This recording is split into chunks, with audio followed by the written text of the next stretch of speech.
বোয়ালখালী শাহ মাবুদিয়া দরবার শরীফের পীর অধ্যক্ষ আল্লামা মুফতি আব্দুর রহিম আল কাদেরীর নামাজে জানাজা সম্পন্ন।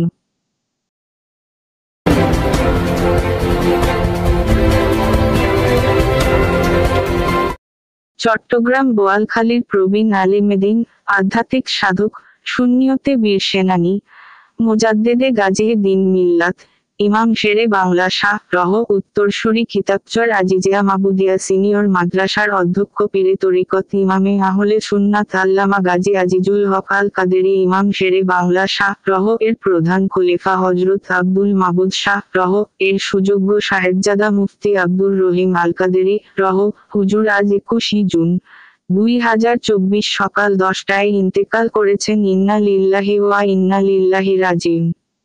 দিবাগত রাত 9টায় লালারহাট সাতপুরা উচ্চ বিদ্যালয়ের মাঠে হাজার হাজার মুসলিম জনতা ও সামাজিক, রাজনৈতিক, সাংবাদিক সহ সকল পেশার মানুষ নামাজে জায়নাজায় শরিক শামিল হয় দেখা গেছে।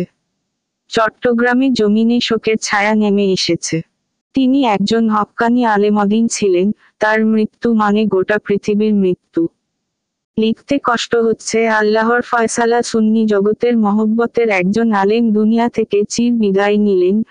মুসলিম জাতি একজন হক্কানি আলেমকে হারালো এবং বাংলার জমিনের সুন্নিয়তের বাগ ইমাম শেরে বাংলা শাহ রহ নাতিন জামাতা ছিলেন, সাংবাদিক আজম খান জানান। আল্লাহ পাক হুজুর কেবলার সকল আশেক ভক্তবৃন্দকে সবরে জমিল করার তৌফিক দান করুক।